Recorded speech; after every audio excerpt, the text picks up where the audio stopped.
I am Conor Friedersdorf, a staff writer at The Atlantic. And I am Kashmir Hill. I'm editor of Fusion's Real Future. And we're going to start today by talking about 23andMe, which is a personal genetics company. Is that the right way to refer to them? Yeah, I think the technical term is direct-to-consumer genetics company. And so why don't you explain a little bit about what they do and why they're in the news right now? So 23andMe is one of these companies where you can spit in a vial and send it to them. And then they will process your DNA and tell you about your genealogy, like where your ancestors were from. And before the FDA got upset at them, they used to give you health results. So they would tell you how likely you were to develop breast cancer or brain aneurysms or have a stroke. And so it got its start in 2008. So it's been around for a while, and it now has over 1 million customers, as does Ancestry.com, which is similar, but only tells you about genealogy at this point. And the hubbub in the last couple of weeks is around, so when these first got started, I write about privacy, and all of the privacy advocates were warning that once you built up these private genetic databases, that they would be used against you, right, particularly by the government. Mm-hmm. That, law enforcement would use these to solve crimes.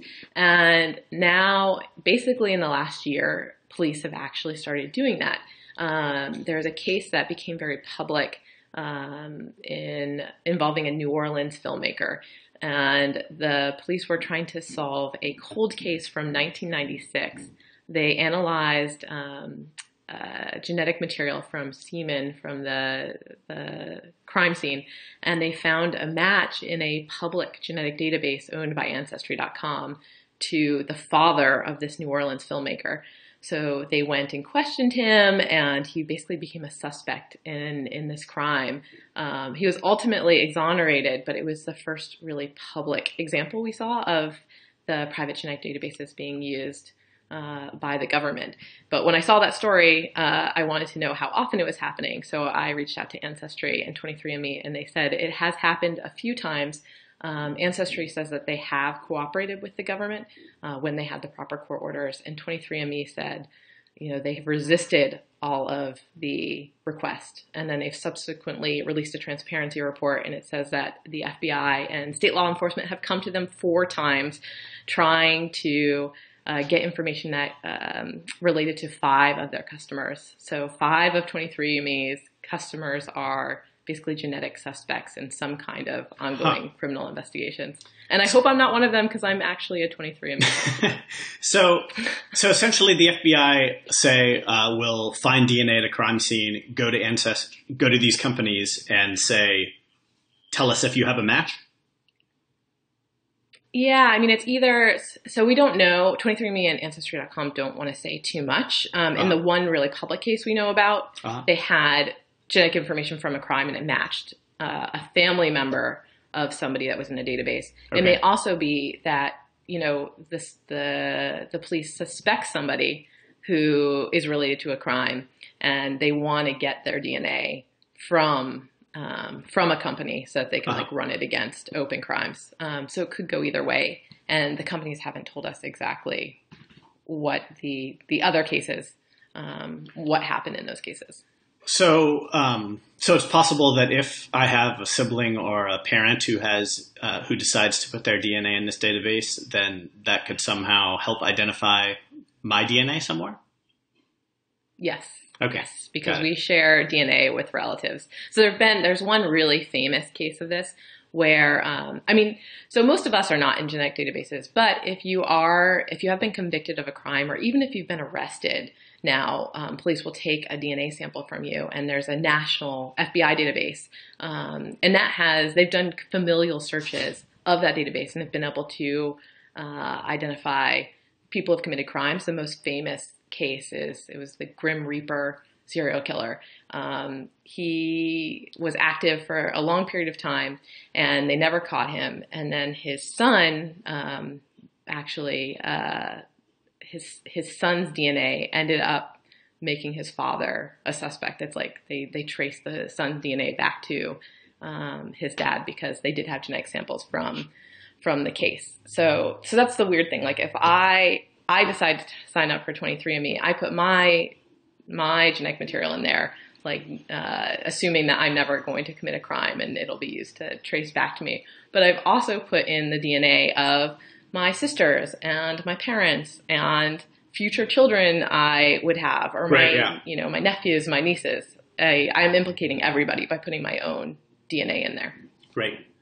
So the response to your story suggests that a lot of people find this creepy on some level. And I'm trying to think through exactly why that is. I think that, one fear that immediately comes to mind is, say that someone goes and gets a haircut and then, is dropping little bits of hair for the rest of the day.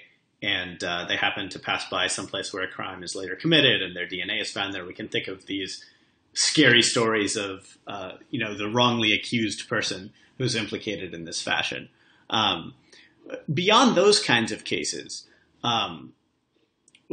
what's the potential for abuse here? Is there a concern that about the accuracy of these tests? Is it just a kind of the government has much more intrusive information than it did before? What are the potential negative implications here? Because I think the positive ones are pretty straightforward. Yeah, I mean, I think the concerns are, one, DNA science is not always wholly accurate. And then it's also just, when people sign up for these databases, if they're using 23andMe or Ancestry.com, they're signing up because they're interested about their health or their genealogy, their ancestry. And they're not thinking, oh, I'm sending in my DNA because I want to be part of every single genetic lineup that police ever do from here on out. And so there have been a lot of privacy advocates that are pushing for not having laws that say that private genetic databases shouldn't be used for law enforcement purposes, that they should only be used for science. Right. And part of that is for the science, because otherwise people are going to be afraid of sending in DNA that it could be used against them accurately or inaccurately. Right. And also just that idea of consent. I talked to my family about 23andMe before I did it and made sure that they felt comfortable. But there are a lot of other, there are some family members I can't ask that I'm not in contact with. But whether I should have the right to put my whole family in a database, I think is kind of disturbing. So we've been talking about this with respect to law enforcement, and probably eventually this will be hashed out in the courts as far as what the Fourth Amendment does and doesn't protect, and perhaps statutes will address it as well. What about the implications of a company like this selling this to private companies? Health insurers come immediately to mind as entities that would have that would love to get their hands on the genetic profiles of potential customers to figure out if they're prone to diseases that will cost a lot of money down the line. Is there already protection? Do medical privacy laws already forbid this? There is a law against that. It's called GINA, or the Genetic Information Non-Discrimination Act. Mm-hmm. And this is what prohibits insurance companies and employers from using your genetic results against you. Okay, interesting. So that's been taken care of. But these companies, 23andMe particularly, has made their database available to, for example, pharmaceutical companies, because they really want access to genetic data for drug development. Right. Huh. Yeah, it's also interesting to think about the ways that I guess this is data itself, but there's all this metadata also being generated. I'm almost sure I'm getting this from reading you, but maybe not. But just, people wearing Fitbits and all these other sorts of health tracking tools, and not particularly thinking through where this data goes, this metadata goes, how it could be used against them. One of my favorite, information about them. One of my favorite cases about that from this year is a woman, I forget where she was now. She was somewhere in the Northeast. She was staying at her boss's house and claimed that in the middle of the night, somebody came into the house and tried to sexually assault her. Uh-huh. And so the police came. They were looking at the crime scene. There were things like torn apart in the bedroom. Right. And then they found a Fitbit bracelet, I believe, that had like fallen off in the hallway. Uh-huh. And so then they pulled the Fitbit data, and it showed that she had been like very active and had been walking around. So it basically undermined the sexual assault claim that she had made. And so now she's been charged with making a false report to police. And it's the first time I directly saw, self-tracking data used against somebody. Yeah, that's really interesting. But I suspect that's going to happen more often, just because when we start, this is just what happens. Like anytime you compile a bunch of data about a whole bunch of people, it's going to be useful in some way, and it'll probably be useful legally in some way. Whether it's a custody case and one parent wants to prove that the other parent is out every night from like 1 to 4 a.m. until they'll pull the Fitbit data to show that. Right, and presumably there's some data that would show like a sort of activity that you can identify as sex, right? You would think that eventually we'll get to that point if we're not already. We're already there. Yeah, health insurance companies now want people to wear Fitbits, not forever, but for the first month or two when they're like deciding what to set their rates at. And at the time, like it became evident pretty quickly. People started looking at their own Fitbit data tracks, and you can see when people are having sex. Like it gets tracked. So insurance companies will know how sexually active you are, and if you combine it with GPS data, then you know how promiscuous somebody is, like whether they're having sex with the same person every time or lots of different people. Right. And so that's something your insurance company might then include as they're deciding. And that kind of information is not protected the way genetic information is. There's no law saying insurance companies can't assess your sexual activity as revealed by your Fitbit tracker in deciding what to set your rate at. Right.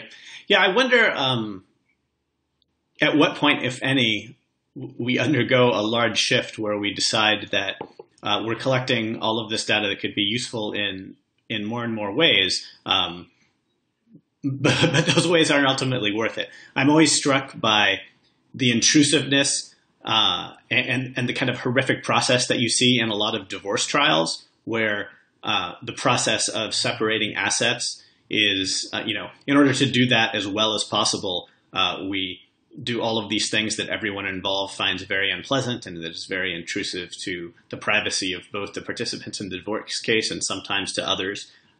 And there doesn't seem to be any judgment about whether ultimately adjudicating the divorce in the quote unquote right way is worth all of the costs associated with it. And of course, you can think about this with risk pools and insurance companies. And I wonder if people, I wonder what would have to happen for people to start making those kinds of cost-benefit analyses every time, instead of always erring, it seems, on the side of doing whatever discrete task they're trying to do and against the privacy interests that are involved. Yeah, I don't know. I just think we like data and we like data capture. I keep thinking that we'll have this thing that'll happen that'll make us rethink data collection. Like I thought it would be all the hacks. Like after all these celebrities had their photos torn down from iCloud and used against them, or after the OPM hack, or after the Sony Pictures hack when all of their emails were exposed. Like I keep thinking, or Ashley Madison, I keep thinking one of these hacks is going to make us rethink all the like terrible databases out there, or the places where our information is being pulled and how it will be used against us. But I think they happen and you're like, oh, I got to be more careful. But then you're like, I'd really like to know how many miles I ran and how fast I went. I want to just like wear this thing all the time. Yeah. There's almost So, this sort of deep mythological element to all of this, right? Like we humans want to eat from the tree of knowledge. We want to open Pandora's box. We can't resist doing these things, and maybe that's just going to keep replaying itself again and again. and it's like you don't always know what benefits you're going to get from data tracking or data collection, and you don't know what the harms might be. But Right. I think we're more optimistic, and we think there will be more benefits that come from it, and maybe they do. Yeah. than Well, the harms. let's talk a little bit more specifically about the Ashley Madison hack. You advised people after that to resist the impulse to go and search friends or coworkers or spouses, boyfriends, girlfriends in the database that was put online by various groups. Why? What did you think of that advice? What did I think of it? Yeah. I don't know. I think it was probably sound advice. Yeah. I mean, it's hard for me to kind of, it's hard to really make a judgment call about that. I don't know. I mean, I took the advice myself. I didn't go put different friends' names into the database and see if they were Ashley Madison users. At the same time, I'm pretty sure that I don't have any friends that were Ashley Madison users. I imagine even if I have friends that are cheating on a spouse or a girlfriend or boyfriend, they're probably not using ashleymadison.com just as a matter of like demographic profile. Right. But yeah, I don't know. Well, why don't you lay out your reasoning, and maybe I'll have some more coherent thoughts about it. So for me, like I see this. Okay, so it's kind of like there's a couple of different things I had in mind. I mean, one is I do think that these hacks are going to happen more often. Yeah. And things that we intended to be private are going to be publicly available. Mm-hmm. And then it's a question of like, do we want to live in a society where it's acceptable that once that information is publicly available, we have the right to go through it? And then it just means we're going to live in a steadily less private world. And it just seems like the walls between this really like toxic, potentially toxic information and everybody's ability to search through it are just getting like thinner and thinner and weaker and weaker. Mm-hmm. And so, you know, we could have this kind of moral decision that we don't go through those databases when they go out. I mean, I realize that's unrealistic. I realize most people are going to want to go through them and it's just too hard to overcome, natural curiosity. Yeah. But I do think it's a choice we could make as a society to kind of like live in a better world when you're one of the people whose information is in there. And then I also thought about it in the sense of we often have information available to us. Like at home, your significant other probably at times leaves themselves signed into email or leaves their phone unlocked on the table and it's accessible. Like the information is there. You could look. And maybe you feel like you have the right to look, like you are a little bit suspicious or you want to know what they're up to. Right. You have to choose not to look, you have to choose to respect their privacy. Yes. And so I kind of see this as it's that dilemma writ large, with the Ashley Madison example. And right. It's we almost, don't want to live in like a horrible place. We shouldn't look. Yeah. You can almost pluck it out of, like 19th century British literature. Like, don't look at the letter that is not addressed to you. You might find out something that you don't want to. There's also, have you seen the episode of Black Mirror about the ability to have total recall of everything that you see and hear? Yes, I love Black Mirror. Yeah, it's a fantastic show for any of our viewers who haven't seen it. But that's I thought that was a really interesting treatment because for those who haven't seen it, the premise is that basically everything that you see and hear is recorded, and you can scroll back through it and listen to it and replay scenes that you had in your day, and it's interesting insofar as one of the characters. I won't give away too much here, but one of the characters, by just looking more carefully at things that he saw and heard, gleans an extra bit of information. And it seems like an intrusion of the privacy of others, even though he saw and heard most of the things that led him to this conclusion, and only saw it by like replaying these moments minutely and looking very carefully at what was going on. Yeah, I think about this a lot. So when I think about this around body cameras and police wearing body cameras, and so when they go into somebody's home and they have a body camera turned on, that they could then go back and look for other details that you wouldn't catch with the human eye. Yeah. But then with Ashley Madison, I also thought about it in the context of, so if you capture that information, it's available to you. It's in a database. You can look at it. Should you look at it as relating back to the debate over state surveillance? And, once they have accumulated these databases where they have your email somewhere, they've captured like internet communications. We're pushing right now for the state not to just look at those things just because they can. And so I was kind of making the same argument for society, like we shouldn't look at these things just because we can. A lot of surveillance specialists talk about surveillance now as a time machine because of the digital capture of information. You can basically like record back in time and look at what somebody was doing. And it's scary, a little scary. Yeah, it is. And I will say the one email address that I did search on ashleymadison.com was my own. And I did this knowing that I'd never signed up for the site and used it. But a small paranoid part of me thought, I'm a figure whose email is out on the internet. Who knows if someone anticipating just this very thing could have put my email address in. You heard stories about email addresses that were in there falsely. And also I don't have perfect recall of the past, I know with certainty that I never signed up for ashleymadison.com to cheat. But it's certainly possible that when I first heard about the news story about Ashley Madison, I thought, oh, maybe I'll write about that. And then I went to the site and like signed up for, to write about it as a journalist. Right. And I think that this gets at like, these sorts of stories make people, and the DNA thing too, cause this sort of like existential dread, even in people who've done nothing wrong and who have no direct reason to be concerned, right? And I think that there's just nothing to do with this ingoing impulse politically. It seems like there's no policy that will resolve it, that we're just going to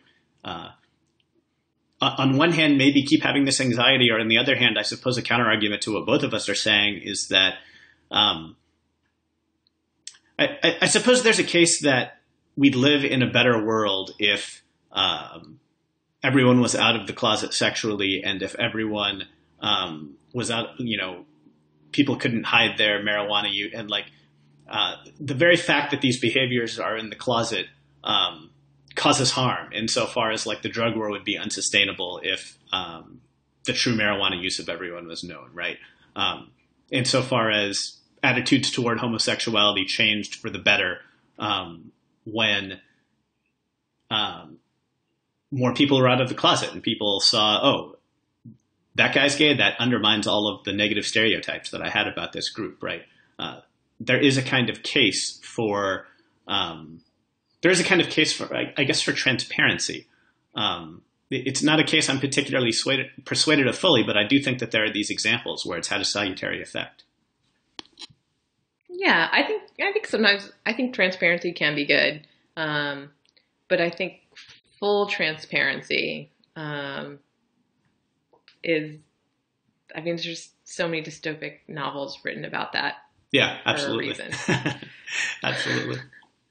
I do think we kind of live in a more transparent world now just because of Facebook and social networks and Twitter kind of capturing our thoughts moment to moment. Right. We certainly have moved in a more transparent direction. Yeah. Well, and I think part of the horror of full transparency is actually that there can be no such thing. In other words, you think of, let's imagine someone who was using Ashley Madison to cheat on their spouse, right? And a hack like this isn't a move toward full transparency because there's all sorts of things about this person that we're never going to know because they cannot be captured in data, right? And so like we talked to a lot of Ashley Madison users, and there are some people we talked to that said like I have an understanding with my spouse, like this is part of our relationship. Yeah. It's not traditional cheating, but to anyone else outside of their relationship, now they have to explain everything, that they have an open marriage for one partner has this disease, and it's just opens doors that you wouldn't want opened. Sure. Yeah. It's one thing to be judged as a person on the full context of your behavior and thoughts and all of the other things, and maybe even something bad that you did. But it's balanced. You're judged in the context of all the things that you do, some of which are bad, many of which are good. If we're going to isolate out specific things and intentionally judge people for them, stripped of all context, which seems to be how these things always play out in the public realm, especially on social media. It's just it's all of the downside to transparency with none of the upside, I suppose. So let's talk about a slightly different kind of privacy story. I wrote about something this week going on in New York City. A journalist for ProPublica has been fighting for about 3 years, if I recall, to find out about these mobile X-ray vans that the NYPD is using. And they cost, I think, $750,000 each is the closest estimate that we have. We don't know how many that the NYPD own. We don't know exactly how they use them, what they do with the data. But basically, they can drive around in this van and see through things. The X-rays allow you to see through clothing if they were so inclined. They allow you to see through the walls of a lot of apartment buildings and other buildings. They allow you to see through like a van. If a van was parked on the street and you wanted to see if there was an object or a person inside, you could use it for that purpose. And so there are two things, or maybe three things going on here. One, there's the potential for invasion of privacy. Two, there is potential health risks from this technology that is bombarding things with radiation.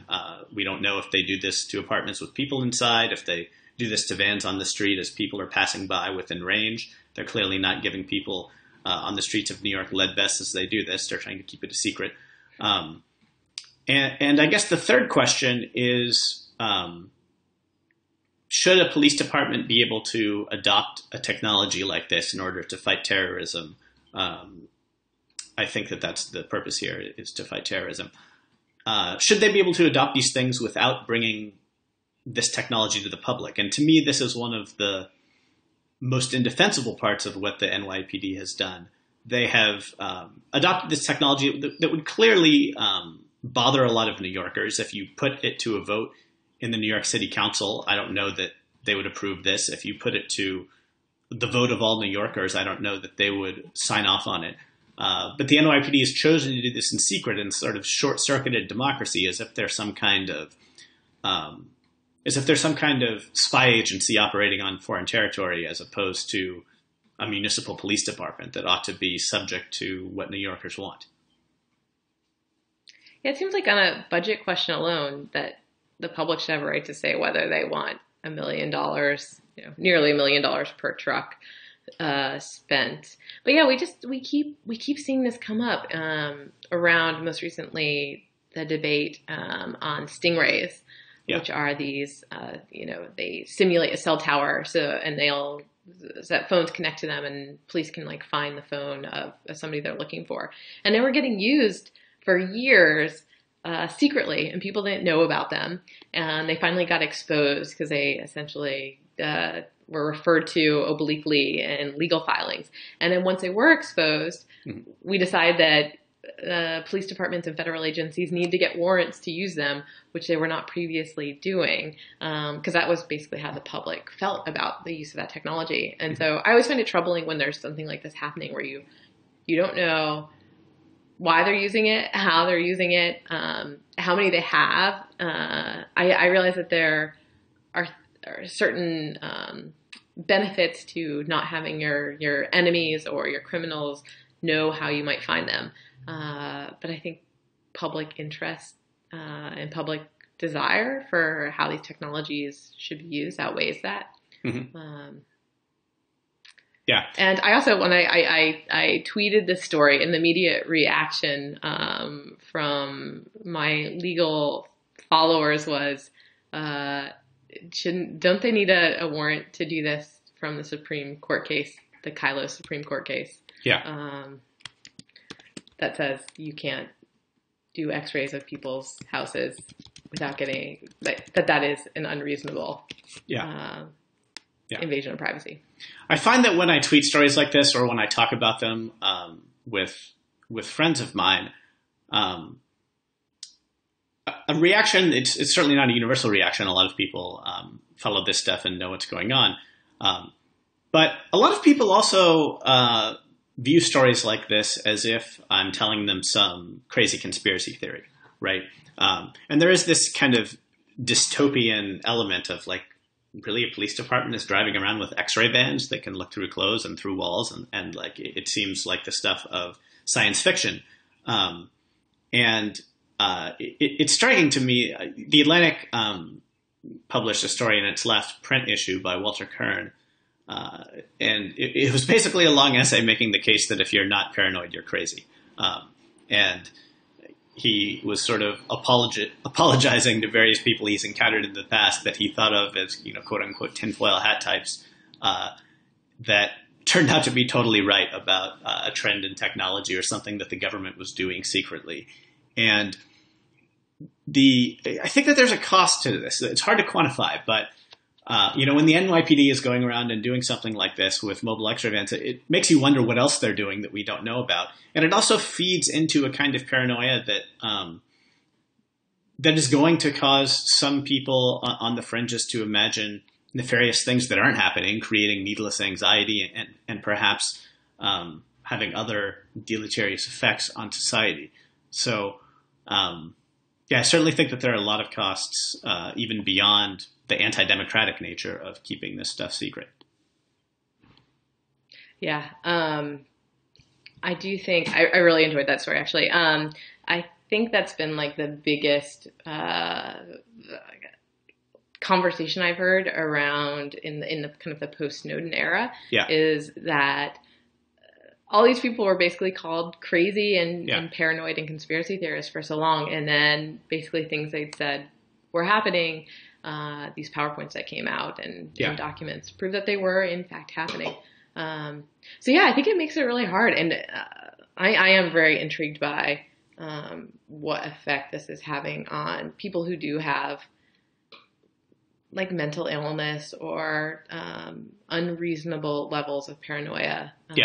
How it's affecting them. Well, and the true stories are also, I find that the true stories are hard to internalize as truth.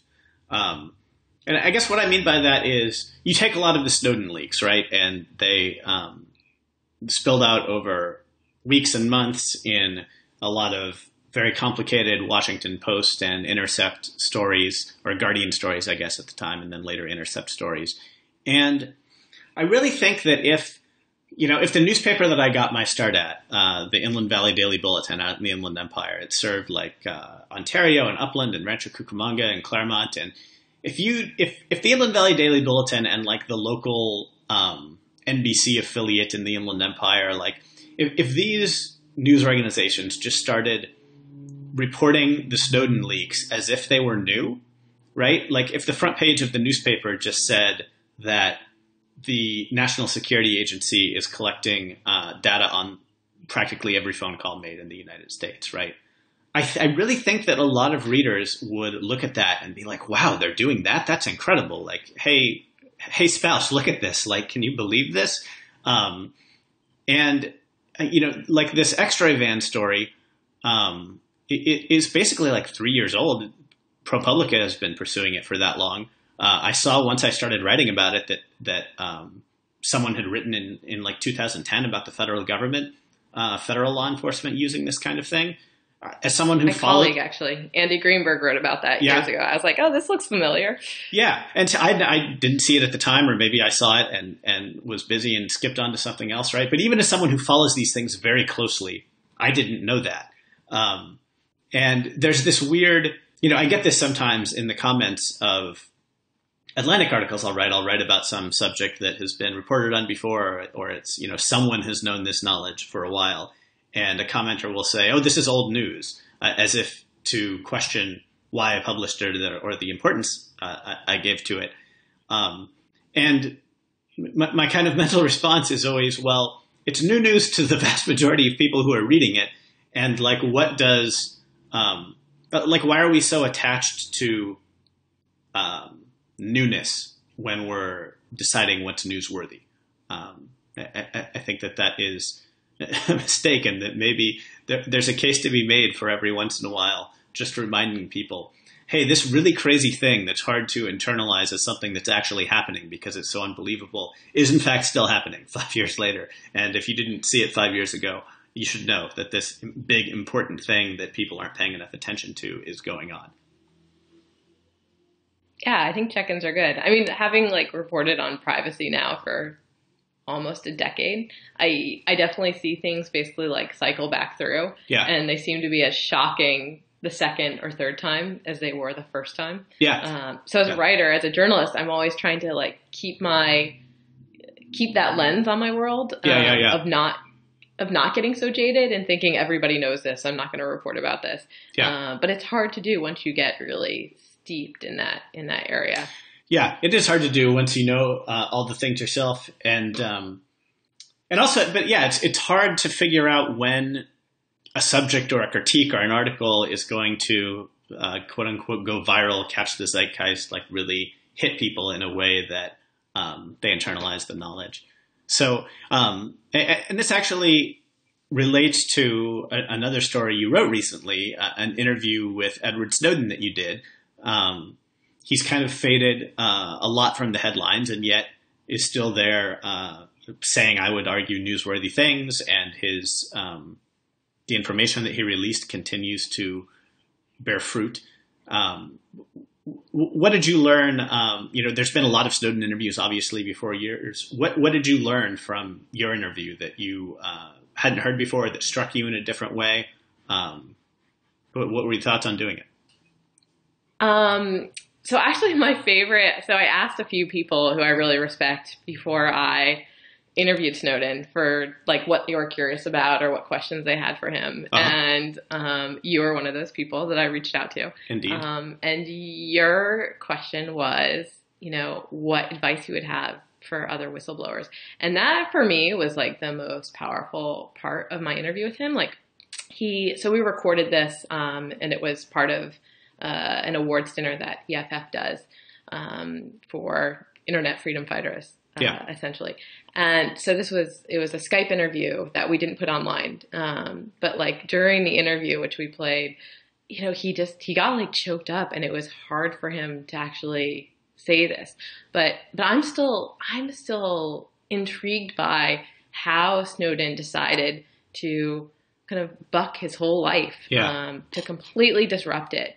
And to go and expose this information. Because I think there's a lot of people out there who see things that are disturbing, and usually you kind of you turn your head, or you justify it yourself by saying it was not that bad, but that he had this really, really good life. Why making 6 figures, and that he decided to go ahead and give that all up. I still think that is something that's hard to actually understand about Snowden. Absolutely. Even now, even after all the interviews he's done, I still don't totally if it was complete selflessness, ego-driven,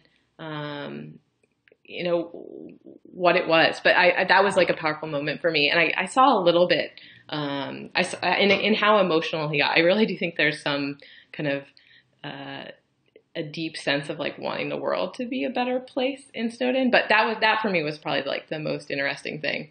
And then I just think it's weird how normal his life is. He watches Mr. Robot and, wanders around Moscow, seemingly unhindered. He told me he's planning on voting in the presidential election by absentee ballot. I'm curious how that'll go. That's awesome. It really is intriguing the way that the sacrifice that he made, particularly because we see so many people who don't blow the whistle when they have far less to lose, when all that they would lose is perhaps a promotion or their job, when they could get, a job that was pretty good somewhere else, or you see it in government, you see it in the corporate world, and people forgo those opportunities to blow the whistle. And Snowden seized an opportunity that anyone could have reasonably talked themselves out of as a sacrifice that was so far above and beyond the call of what anyone could expect. In the same way that someone could talk themselves out of,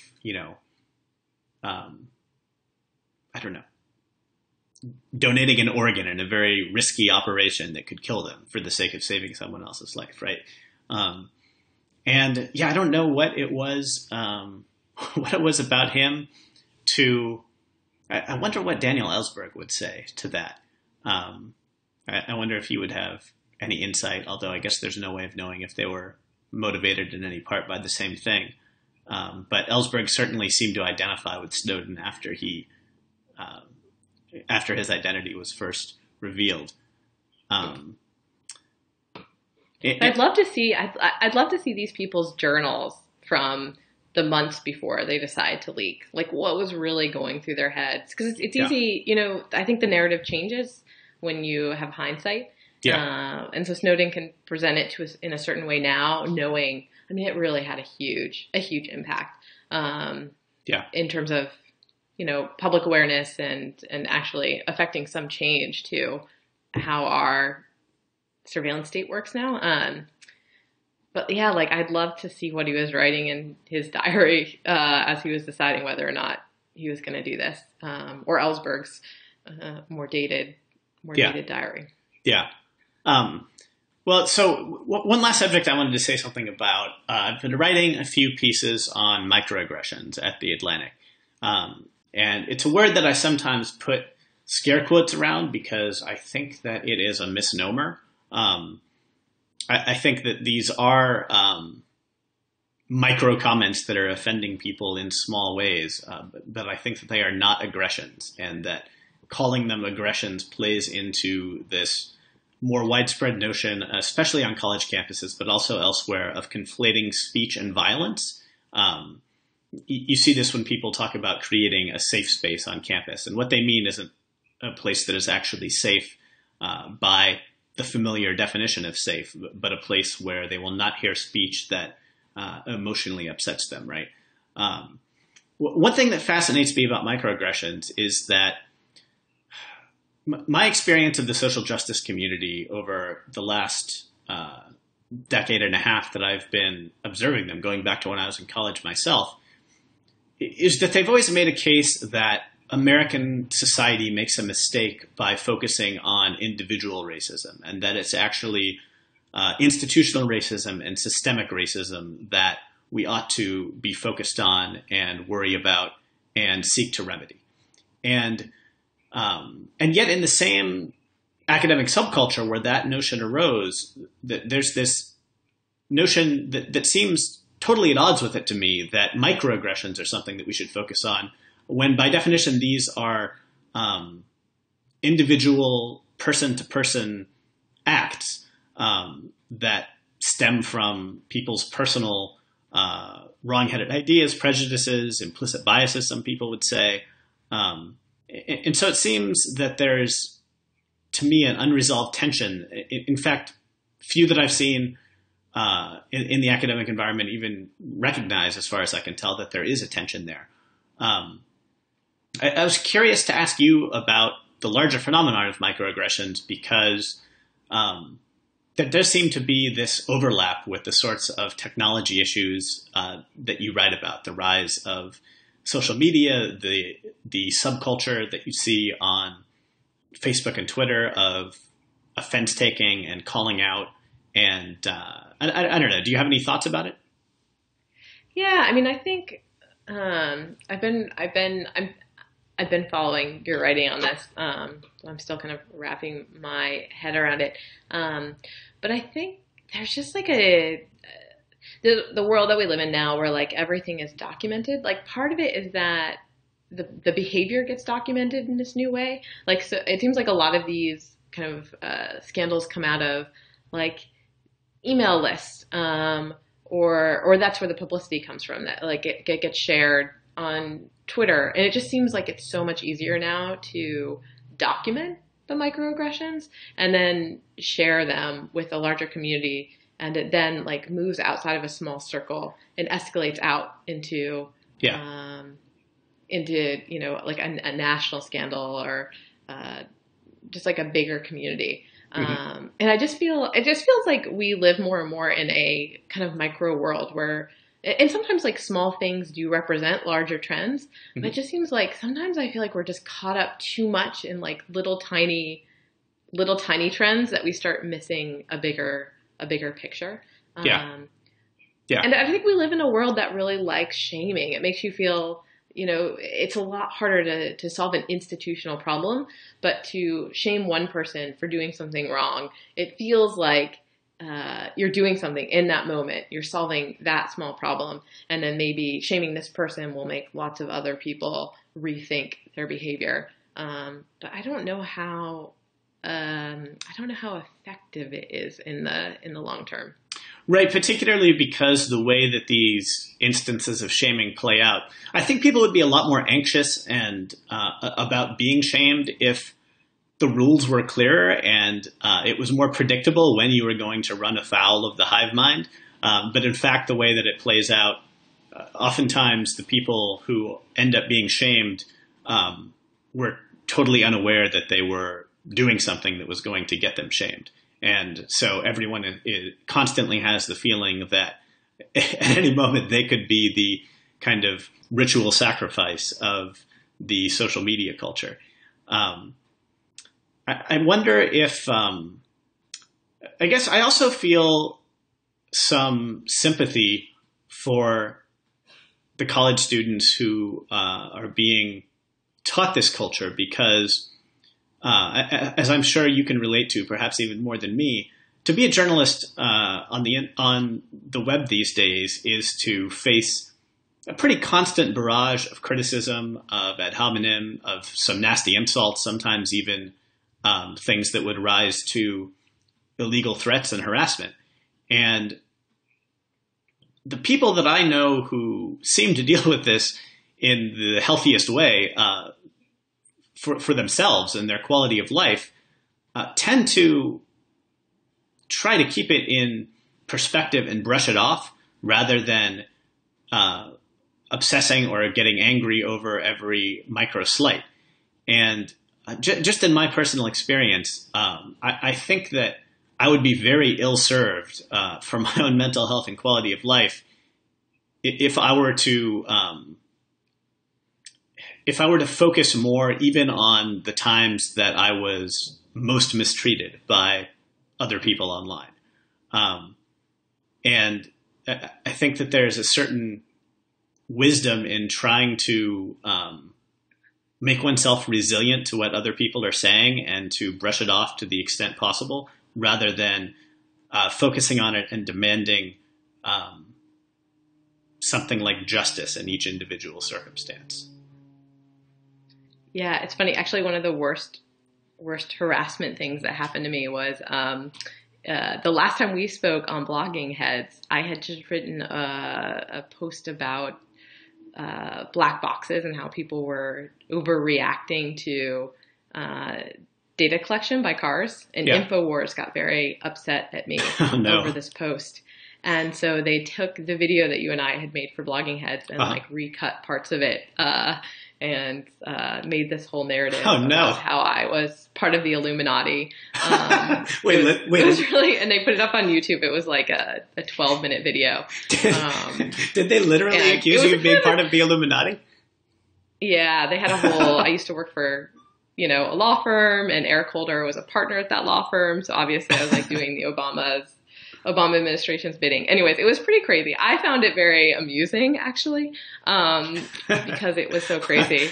But yeah, I mean, there are certainly a lot of harassment campaigns. One of the things I think contributes to this is that we have so many more back channels now to talk about things. Like I'm on various listservs. Some of them are about women in journalism, and you see these like small incidents get discussed in these communities and really get blown up.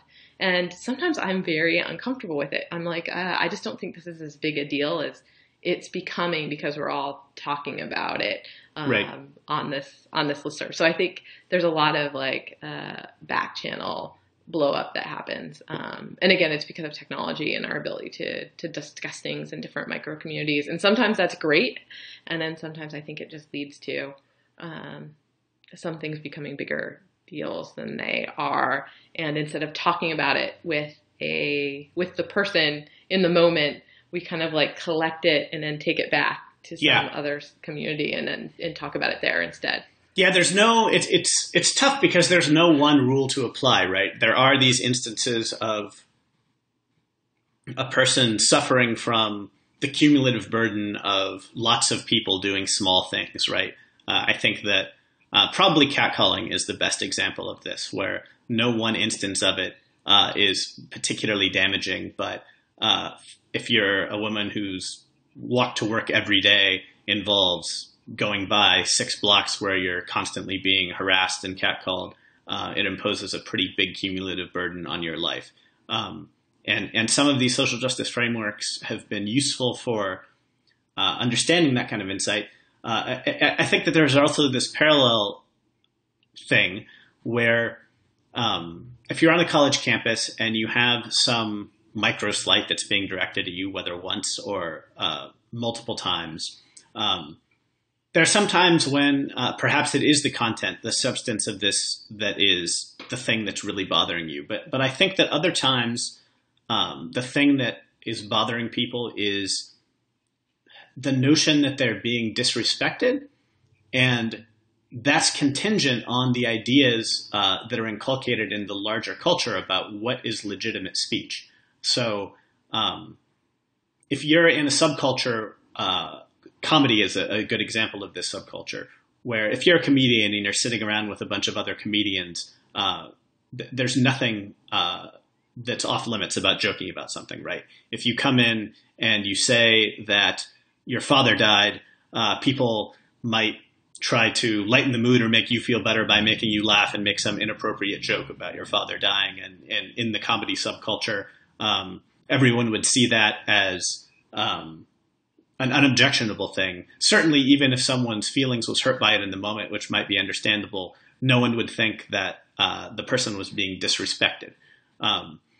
And yet, in a different setting, in a different subculture, if someone came along and made some comment right after one's father died, or some other tragedy befell you, you would think, oh, that's insensitive. Like the substance might bother you, but more than that, the notion of someone disrespecting you in that way, having seemingly callous disregard for your feelings.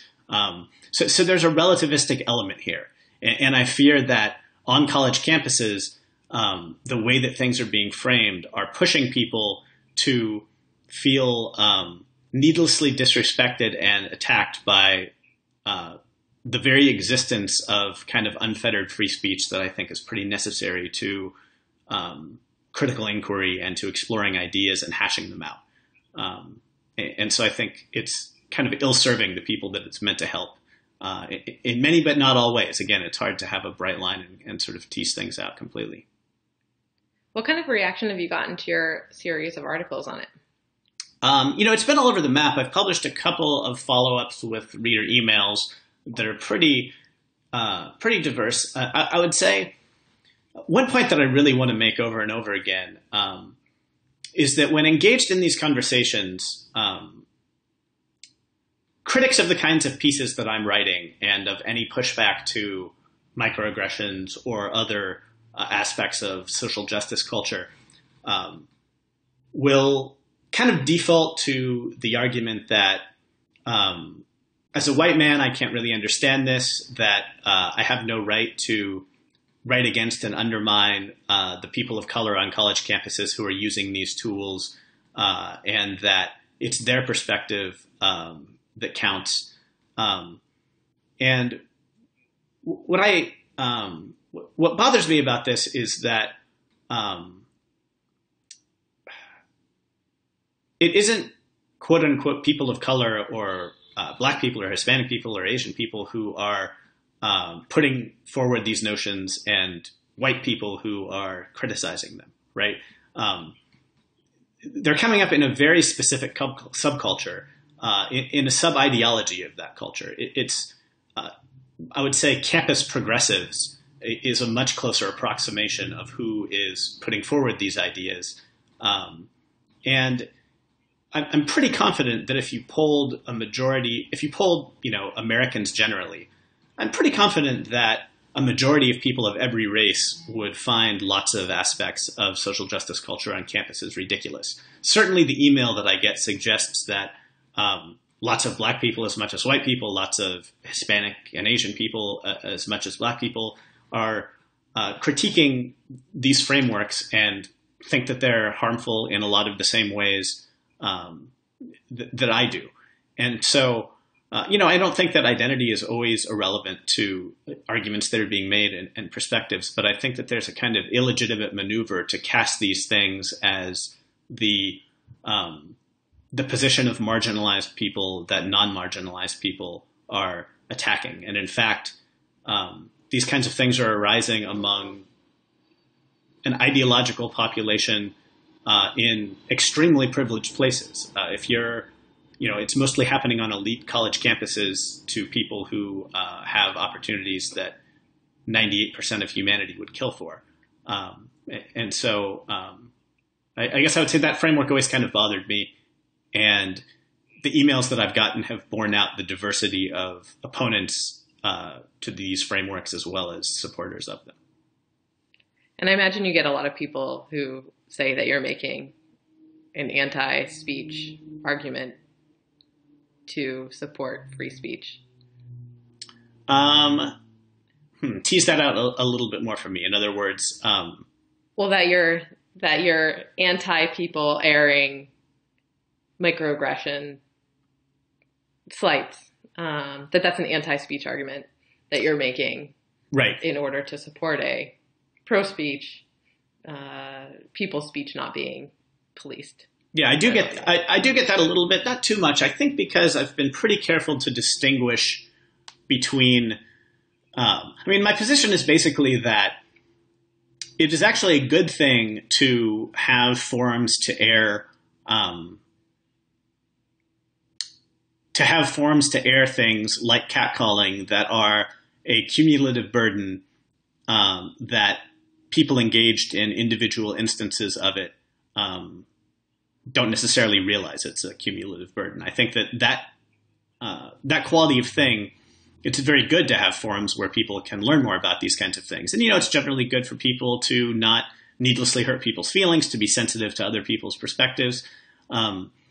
The thing that I have been critical of is the sort of call-out culture and shaming aspect of it, where rather than air something in the spirit of public discourse or educating people or hashing out ideas, a bunch of people get together, discuss something without without rigor oftentimes, and then the outcome of it isn't to educate, it's to target and shame an individual and kind of engage in the kinds of shaming that John Ronton wrote about in his book that we've all seen.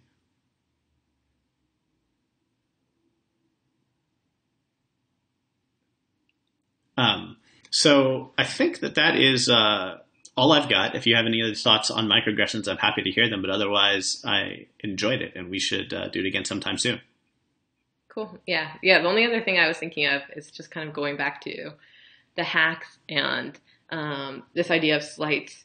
And I think it's part of why looking at these databases is so intriguing to people, particularly the Sony Pictures hack and being able to see people's email. Yeah. Because of this idea of well, this is how people really are when they don't think, when people aren't able to see what they're doing. So anyway, like the Obama jokes that went back and forth between a director and one of the Sony Pictures executives, that it was kind of this getting a glimpse of how people like really are. And that is, I don't know, I just kind of see that as relating back to microaggressions and just perceptions about what people are actually thinking, and really trying to piece out. I mean, obviously we have some huge problems in society, and trying to fix those is going to take a long time. But it's this kind of question of like, which ones do we focus on, and what displays real evidence of racism and institutional problems, and what doesn't. Like, where do we put our energy as a society? Yeah, and these things are certainly, at least for me, totally intriguing. The Sony hack, I mean, even WikiLeaks, reading the diplomatic cables and seeing how diplomats abroad, what they really think about, a wedding they attend in Kazakhstan, I think was one of the memorable ones. I mean, humans clearly have a deeply embedded voyeuristic streak that isn't going away, and it's a shame and an irony on some level that we both seem to have this deeply embedded desire for privacy and this deep desire to invade the privacy of others. Everybody's got it. Everybody cares a lot about their own privacy and not very much about other people's. Yeah, that's pretty close to being right. Well, that's a good note to end on, and thanks a lot for coming on.